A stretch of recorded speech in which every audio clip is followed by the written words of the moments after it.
Hello everyone, my name is Som Singh और मैं आपका स्वागत करता हूं आपके अपने यूट्यूब चैनल प्रेपली क्लासेस में। आज जो टॉपिक बात करने वाले हैं ये है ग्रेविटेशन। ये क्लास 9 का भी टॉपिक है और जब आप 11th में जाओगे तो भी ये काफ़ी इंपॉर्टेंट है, क्योंकि आपका अगर बेस 9th में स्ट्रांग रहेगा तो ये 11th में आपको जरूर मदद करेगा। तो चलिए बिना किसी देरी के शुरू करते हैं। तो ग्रेविटेशन, देखिए हमारे डेली लाइफ में बहुत सारे ऐसे सिचुएशन होते हैं जिसमें ग्रेविटेशन की चीज़ों को देखते हैं, ग्रेविटेशन को फील करते हैं। जैसे आप साइकिल से गिरते हैं तो नाक टूट जाता है, मुंह टूट जाता है, उसमें ग्रेविटेशन है। आप सड़क पे चल रहे हो, उसमें ग्रेविटेशन है। आप ज़्यादा हाइट तक जंप नहीं कर पाते हो, उसमें ग्रेविटेशन है। इन सभी चीज़ों में कहीं ना कहीं ग्रेविटेशन का रोल होता है। क्रिकेट खेल रहे हैं, फुटबॉल खेल रहे हैं, वॉलीबॉल खेल रहे हैं, जितने भी स्पोर्ट्स हैं उसमें ग्रेविटेशन का रोल है। तो जब इतना क्रूशियल है, इतना इंपॉर्टेंट चीज़ है हमारे डेली लाइफ का, तो हम इसको जानते क्यों नहीं हैं, क्यों नहीं समझ पाते हैं, क्यों हमें ज़रूरत है इसको पढ़ने की, ये हम चीज़ें चालू करते हैं। तो बात करते हैं ग्रेविटेशन। देखिए एक दिन न्यूटन था, पेड़ के नीचे बैठा हुआ था और अचानक उसके ऊपर एक सेब आके गिरा और उसको याद आया, अरे ये नीचे ही आके क्यों गिरा। उसकी ज़िंदगी में ऐसी कई सारी चीज़ें जो नीचे गिर रही थी पर उसने ध्यान नहीं दिया, पर सेब पे ज़्यादा उसका ध्यान गया। उस पर उसने रिसर्च किया और पाया कि कोई भी दो बॉडी हैं जिनके पास मास है तो वो दोनों बॉडी आपस में एक दूसरे को अट्रैक्ट करेंगे। जैसे माना कि बॉडी एक ये है ए, जिसके पास मास है एम ए, और ये हो गया बॉडी बी जिसका मास है कितना, एम बी। इन दोनों के बीच का सेंटर से सेंटर का जो डिस्टेंस है ये मैंने माना आर। तो ये एम है, ये एम बी, और दोनों के सेंटर के बीच का जो डिस्टेंस है वो कितना है, आर। तो न्यूटन ने कहा कि ये दोनों बॉडी आपस में एक दूसरे को अट्रैक्ट करेंगे। न्यूटन ने ये कहा कि ये हमेशा अट्रैक्ट करेंगे, ये कभी रिपेल नहीं करेंगे, रिपल्सन फोर्स नहीं होगा। क्या मतलब है रिपल्सन और अट्रैक्शन का, ये जान लेते हैं। अट्रैक्शन मतलब दो बॉडी आपस में एक दूसरे की तरफ आती हैं जब फोर्स लगता है तो, और रिपल्सन में दूर जाती हैं। जैसे आप प्लस माइनस चार्ज जानते हो कि north pole south pole, north और साउथ पोल जब मैग्नेट के आते हैं तो आपस में आते हैं, चिपकना चाहते हैं, तो वो अट्रैक्टिव फोर्स होता है। और जब नॉर्थ नॉर्थ लाते हो तो क्या होता है, रिपल्सन होता है। पर इसके केस में हमेशा अट्रैक्शन होता है, हमेशा दोनों चीजें आपस में पास आने की कोशिश करती हैं।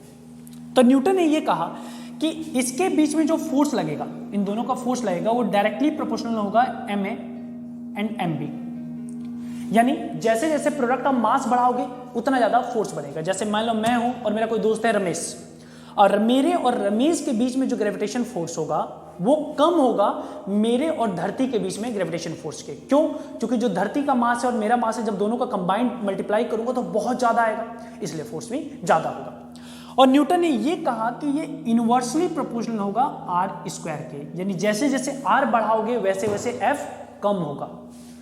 इनवर्सली प्रोपोर्शनल का मान लो कि जैसे स्ट्रेस, जैसे जैसे तुम्हारे लाइफ में स्ट्रेस बढ़ेगा वैसे वैसे तुम्हारी हैप्पीनेस क्या होगी, कम होगी। तो ये दोनों एक दूसरे के क्या है, इनवर्सली प्रोपोर्शनल है। और जैसे जैसे तुम्हारी जिंदगी में पैसा आएगा वैसे वैसे खुशियाँ बढ़ेंगी, पैसा आएगा खुशियाँ बढ़ेंगी, यानी ये दोनों क्या है, डायरेक्टली प्रोपोर्शनल है। तो आई होप आपको क्लियर होगा डायरेक्टली और इनवर्सली का क्या मतलब है। तो ये दोनों एक दूसरे के क्या है, ये डायरेक्टली प्रोपोर्शनल होता है और ये इनवर्सली प्रोपोर्शनल होता है। अगर मैं पूरा मिला दूं तो जो फोर्स होता है वो डायरेक्टली प्रोपोर्शनल होगा M A M B upon में आर स्क्वायर के, यानी ये पूरी क्वांटिटी अगर बढ़ेगी तो फोर्स भी बढ़ेगा। अब ये दोनों डायरेक्टली प्रोपोर्शनल है, इक्वल नहीं है। अगर आपको इक्वल करना है तो आपको कोई कांस्टेंट टर्म लगाना पड़ेगा और यही होता है capital G, M A M B upon में आर स्क्वायर। और ये बनता है हमारे किसी भी दो बॉडी के बीच में फोर्स।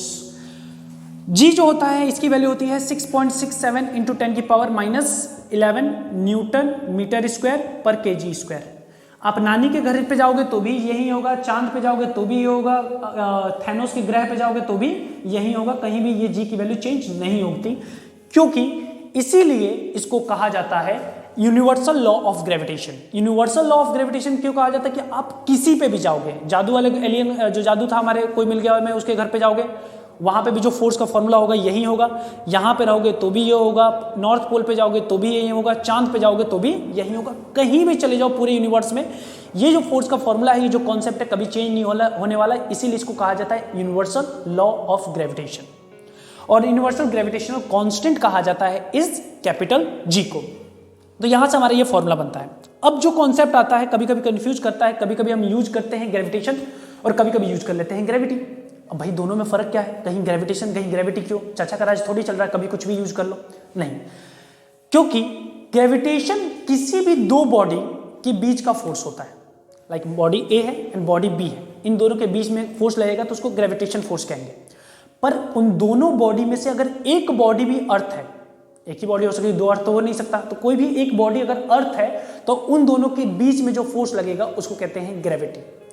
तो gravity is a special case of gravitation. Gravitation किसी भी दो रैंडम बॉडी के बीच में हो सकता है, पर ये जो ग्रेविटी होता है हमेशा किसी दो बॉडी में से एक बॉडी धरती हो तभी ये इसको ग्रेविटी केस कहेंगे। बात समझ में आ गया होगा। आई होप आपको ये क्लियर हो कि हमारे ग्रेविटेशन जो फोर्स होता है उसका क्या मतलब होता है। अब जब ग्रेविटेशन की बात करते हैं तो हमारे डेली लाइफ में हम बहुत सारी चीजें देखते हैं जिनको हम महसूस करते हैं, और वो सारी चीजें ग्रेविटेशन के नियम पे चलती हैं। जैसे सूरज के चारों तरफ जो प्लैनेट्स होते हैं वो गोल गोल घूमते हैं। वो गोल गोल घूमते हैं क्यों? ग्रेविटेशन फोर्स के केस में। अब ग्रेविटेशन फोर्स कैसे कराता है? जैसे मान लो एक पत्थर लो, पत्थर को धागे में बांधो, ऐसे गोल गोल घुमाओ, देखते हो कि गोल गोल घूमता है। क्यों घूमता है? क्योंकि तुम बार बार अपने हाथों से उस पर एक फोर्स लगा रहे हो, और वो फोर्स अपनी तरफ लगा रहे हो, इस वजह से वो गोल गोल घूम रहा है, बार बार उसका डायरेक्शन चेंज हो रहा है। कभी यहाँ था, फिर यहाँ जाना चाहता था सीधा, पर तुमने मोड़ लिया तो वापस आ गया, सीधा जाना चाहता मोड़ लिया वापस आ गया। कुछ ऐसा कंसेप्ट होगा कि मान लो यहाँ पत्थर था, ये पत्थर ऐसे सीधा जाना चाहता था, पर तुमने फोर्स इधर लगाया, इसकी वजह से ये मुड़ गया, फिर मुड़ गया, फिर मुड़ गया, फिर मुड़ गया, फिर मुड़ गया, फिर मुड़ गया, फिर मुड़ गया, ऐसे गोल गोल घूमता है। ऐसे ही तुम्हारे जो भी प्लैनेट्स हैं वो चारों तरफ घूमते हैं सूरज के, क्योंकि जो वो सेंट्रीपिटल, जो गोल गोल घुमाने वाला फोर्स होता है उसको सेंट्रीपिटल फोर्स कहते हैं। और इस केस में जो सेंट्रीपिटल फोर्स प्रोवाइड कराता है वो होता है तुम्हारा ग्रेविटेशन फोर्स। चांद जो है वो धरती के चारों तरफ घूमता है, ये भी लॉ ऑफ ग्रेविटेशन की वजह से होता है। और चांद के ग्रेविटेशन फोर्स की वजह से ही लहरें आती हैं, टाइड्स आती हैं हमारे समुद्र में। तो ये इफेक्ट होते हैं हमारे नेचर में ग्रेविटेशन की वजह से। हम चल पाते हैं क्यों? ग्रेविटेशन के वजह से। और भी बहुत सारे इफेक्ट हैं जो हम जानते हैं। फ्री फॉल क्या होता है, बायोन्सी फोर्स क्या होता है, और बहुत सारे कॉन्सेप्ट हैं जो धीरे धीरे हम आने वाले वीडियोस में सीखेंगे। आज के लिए इतना ही, कल मिलते हैं। सबक है, ध्यान रखिए, बाय बाय।